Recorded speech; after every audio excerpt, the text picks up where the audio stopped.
नमस्कार, आप देख रहे हैं शगुन टीवी और कार्यक्रम का नाम है ज्योतिष ज्ञान। ज्योतिष ज्ञान ज्ञान की श्रृंखला को आगे बढ़ाते हैं और हम बात कर रहे हैं अंतिम राशि की, कालचक्र की अंतिम राशि मीन की हम बात कर रहे हैं। मीन राशि ने कौन-कौन से दूसरे ग्रहों को क्या-क्या स्वभाव दिए और क्या-क्या उनको अपने राशि स्वामी से मिला। इनके राशि स्वामी है देवगुरु बृहस्पति। बृहस्पति देव ने खुद अपने पास क्या रखा, सुप्रीम पावर है अपनी कुंडली के, उन्होंने अपने पास क्या रखा यानी लग्नेश में स्वयं बैठे हुए हैं और दूसरी राशियों को क्या क्या दिया, हम इसमें सविस्तार बात करेंगे।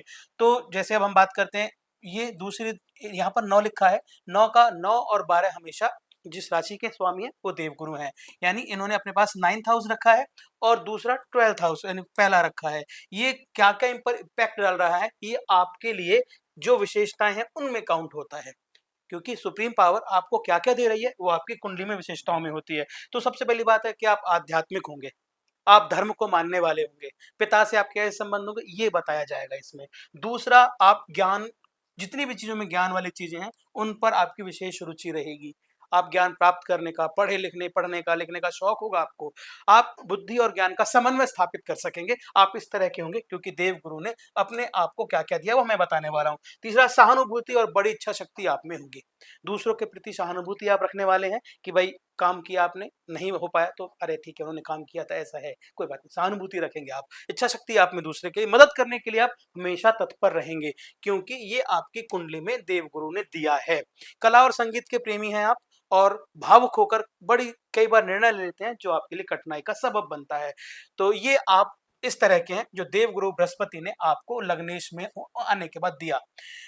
तो अब मैं बताने वाला हूं कि आपकी कुंडली में कौन कौन से योग कारक ग्रह हैं, कौन कौन से कारक हैं, कौन कौन से बाधक हैं और मारक ग्रह कौन कौन से हैं।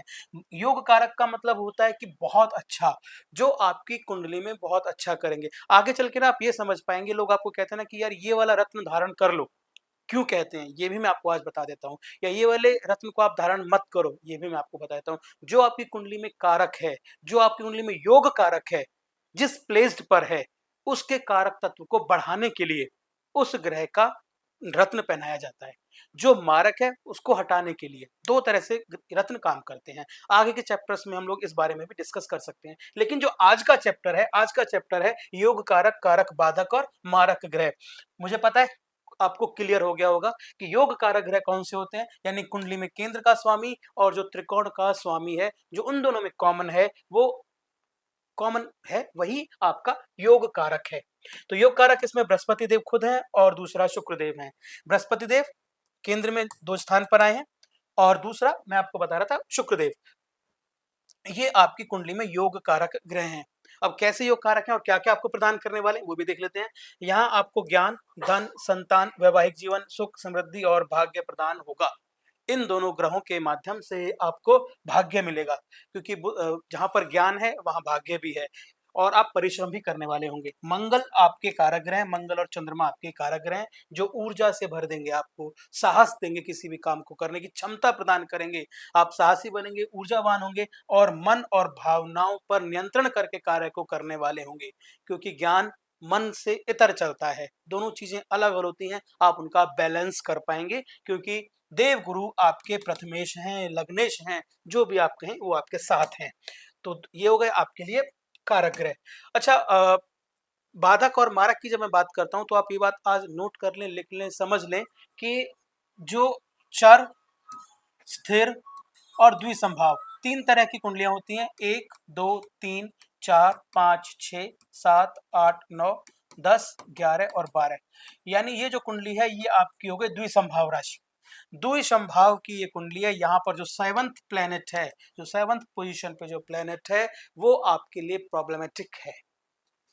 ये बार बार मैं इसलिए लिख रहा हूँ कि आपको एक टिप्स पर हो जाए। चर कौन सी होती है लगन की कुंडली, स्थिर लगन की कुंडली कौन सी होती है, द्विसंभाव कहाँ पर काम करता है। तो ये 1 2 3 इसलिए मैं लिख रहा हूँ बार बार, चर, स्थिर, द्विसंभाव। वैसे तो आप सीधा 3 3 ऐड करेंगे तो भी हो जाएगा, 1 के बाद 3 ऐड करेंगे तो 4, 4 के बाद 7, 7 के बाद 10। अगर आप ऐसे भी ऐड करेंगे तो भी आप समझ पाएंगे कि चर लगन है, लेकिन आप बार बार लिखें जिससे आपको ये याद हो जाए, कंठस्थ हो जाए। द्विसंभाव का मतलब यहाँ पर ये आपकी कुंडली द्विसंभाव की है। 7वां घर आपके लिए प्रॉब्लमेटिक है। 7वां घर कैसे काउंट करोगे आप, 1 2 3 4 5 6 7, ये 7वां घर। 7वें घर के यहाँ पर क्या लिखा हुआ है, 6, तो ये आपके लिए प्रॉब्लमेटिक है।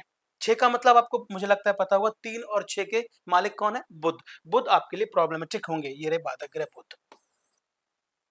क्लियर? देखो जैसे यहाँ भी लिखा है इन्होंने मिथुन। मिथुन और बुध आपके लिए प्रॉब्लमेटिक करेंगे ही करेंगे, क्योंकि ये आपकी कुंडली में बाधक हैं। आप कोई भी काम करें, थोड़ा समझदारी के साथ काम करें, और ये किस घर में बैठे हैं इसका भी ध्यान रख लेना।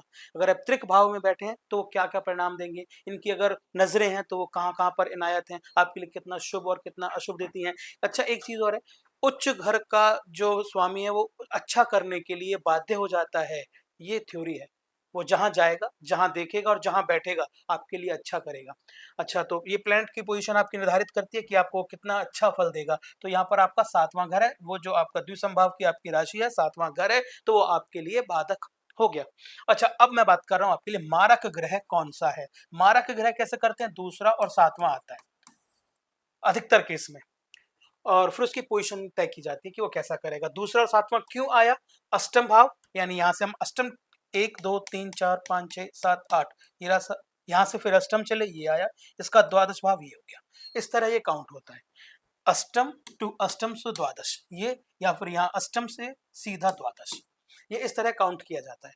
ये एक आयु के खर्च का भाव है और एक आपके जीवन में व्यय का भाव है। व्यय कहीं भी कैसे भी हो सकता है, एक आयु का खर्चा होता है, 2 ही चीजें काउंट की जाती हैं। ये इसलिए वो बताया जाता है कि ये मारक तत्व है। यह मायक मारक कौन-कौन से हैं? यहाँ आपके सूर्यदेव हैं और राहु हैं। ये दोनों आपके लिए प्रॉब्लम्स क्रिएट करेंगे। ये प्रॉब्लम कहाँ-कहाँ पर क्रिएट करेंगे? आपके मान-सम्मान में, आपकी प्रतिष्ठा में कमी कर देंगे आपकी, आपको स्वास्थ्य में परेशानियाँ देंगे आपको। आप एक बीमारी से अभी उभर के ही चुके हैं, पता लगा जी दूसरी बीमारी हो गई। आपको अभी सर्दी-जुकाम हुआ था, वो ठीक नहीं हुआ कि बुखार वो आगे बढ़ गया। बुखार ठीक हुआ तो कोई और बीमारी आपको आ गई। ये क्यों हो रहा है? क्योंकि सूर्य आपके मारक हैं। प्रतिष्ठा पर आपको ऑफिसेज में, आपके घर में, कहीं भी आप जो चाहते हैं, आपको पता लगा बच्चा आपको कुछ कह के चला गया, आपकी प्रतिष्ठा पर प्रश्न चिन्ह लगा दिया, वो आप अरे यार मैं तो ऐसा हूँ, मेरे प्रतिष्ठा पर चिन्ह लगा दिया, क्योंकि आप ज्ञान के देव हो। आप हमेशा ज्ञान से चीजों को तोलते हो। आपको किसी ने कुछ कह दिया, भैया आपको तो प्रतिष्ठा पर लग गई। ये नहीं, ये जो चीजें हैं वो आपको सूर्य और राहु से प्राप्त हो रही हैं, तो इसको समझना आप। दूसरा, स्वास्थ्य में बता ही रहा था मैं आपको, एक बीमारी खत्म नहीं हुई, दूसरी चालू हो गई, इसी वजह से हो रही है। मान प्रतिष्ठा पर आपकी बात हो गई। दूसरा, अब मैं बात कर रहा हूँ बुध की, क्योंकि बुध को मैंने बताया था आपकी प्रॉब्लम करेगा। वो द्विसंभाव की आपकी राशि है, ये आपको पता लग गया होगा। ये क्या करेगा? बुध के जो बुध स्वामी हैं बुद्धि के, ये आपको भ्रम देंगे। जो भ्रम देंगे वो आपको। आप ना परेशान इसलिए जो पशोपेश में रहोगे आप। आपके पास कोई प्रॉब्लम आई, सॉल्व करूँ, ना करूँ, कर पाऊँगा, नहीं कर पाऊँगा। ये 4 जो पशोपेश की स्थिति है ना आपकी, वो हमेशा बनी रहेगी। फिर ज्ञान यहाँ पर काम करेगा। वो तब काम करेगा जब वो उच्च का या नीच का या अवस्था वहाँ तय होगी, उसके बाद वो ज्ञान काम करेगा। पता लगा बुद्धि भारी पड़ रही है, ज्ञान रह के धरा रह जाएगा। तो ये जो चीज़ें होंगी, ये आपके निर्णय लेने में बहुत देरी कर देंगे आप। जो चीज़ें जो मैं बता रहा था ना अभी पशोपेश की स्थिति, वो बहुत देर में आप निर्णय लेंगे। कोई निर्णय आज लेना था, 1 साल बाद ले रहे हैं, कोई मतलब नहीं बनेगा उसका। आप मान के चलिए शेयर मार्केट में काम कर रहे हैं, आपको निर्णय तत्क्षण लेना है, अभी लेना है, मार्केट बंद होने वाली है, आप कर निर्णय लें तो कोई मतलब नहीं उसका। ये आपके लिए प्रॉब्लम्स में है। पारिवारिक कलह में और व्यापार में, जैसा व्यापार की मैं बात कर रहा था, शेयर मार्केट में आपको जो निर्णय लेने में बहुत दिक्कतें आएँगी, तो इस बात को आप हमेशा ध्यान रखें। आप कोई भी निर्णय लें, सावधानी से लें, जल्दबाजी में ना लें। कोई बात नहीं, रह गया, कल देख लेंगे, परसों देख लेंगे, वो समझ लें, कोई बात नहीं। लेकिन निर्णय लेने में आपको दिक्कतें आती हैं, वो काहे क्यों आएँगी? वो आपको बुध की वजह से आएँगी, क्योंकि बुध आपकी कुंडली में बाधक ग्रह है। अगर आप ज्योतिष को मानते हैं, तो आप ग्रहों को भी मानते हैं, नक्षत्रों को भी मानते हैं, कुंडली को भी मानते हैं। अगर आप नहीं मानते तो फिर आप कोई बात ही नहीं है, लेकिन अगर आप मानते हैं तो सबको मानते हैं, ये मैं मानता हूँ। दूसरा, अब आपको मैं बता दूँ सावधानी कौन-कौन सी बरतनी चाहिए और आप कैसे-कैसे मीन राशि के आप स्वामी हैं। मीन राशि के स्वामी जैसा मैं बता ही रहा था देवगुरु होते हैं।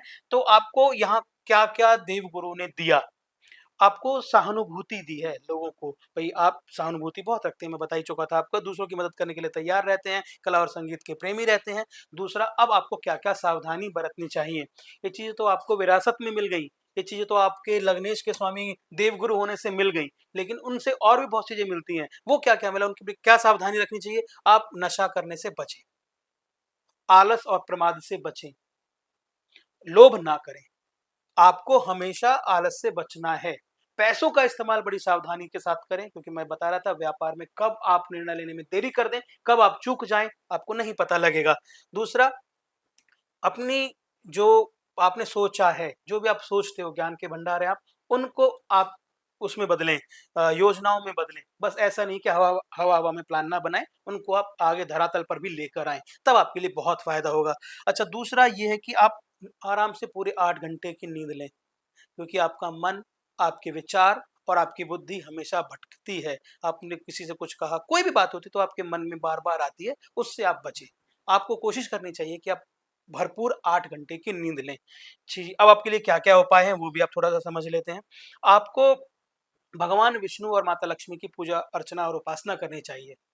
लक्ष्मी माता की खासकर, क्योंकि व्यापार की मैं बात कर रहा था, क्योंकि मैं धन संपदा की मैं बात कर रहा था। लक्ष्मी आपके घर आएँ, आपको ऐसी कामना करनी चाहिए, ऐसी पूजा अर्चना करनी चाहिए। तो आप ज़रूरतमंदों को भोजन और कपड़े अगर दे सकें अपनी सामर्थ्य के अनुसार, तो आपके लिए हमेशा फ़ायदा होगा। अगर आप चाहते हैं कि आपकी कुंडली को मैं सविस्तार विवेचित करूँ, बातचीत करूँ आपकी आपकी कुंडली पर, तो आप मुझे अपना नाम, डेट ऑफ बर्थ और प्लेस ऑफ बर्थ, कहाँ हुए, कितने बजे हुए, सारी डिटेल्स आप मुझे कमेंट बॉक्स में दीजिए, जिससे कि मैं अगले चैप्टर्स में जो मैं नई सीरीज़ आरंभ करने वाला हूँ, उसमें मैं इस कुंडली को आपके सामने रखूँ और आपसे बातचीत करूँ। इस वीडियो में बने रहने के लिए, अंत तक बने रहने के लिए आपका बहुत-बहुत धन्यवाद। नमस्कार।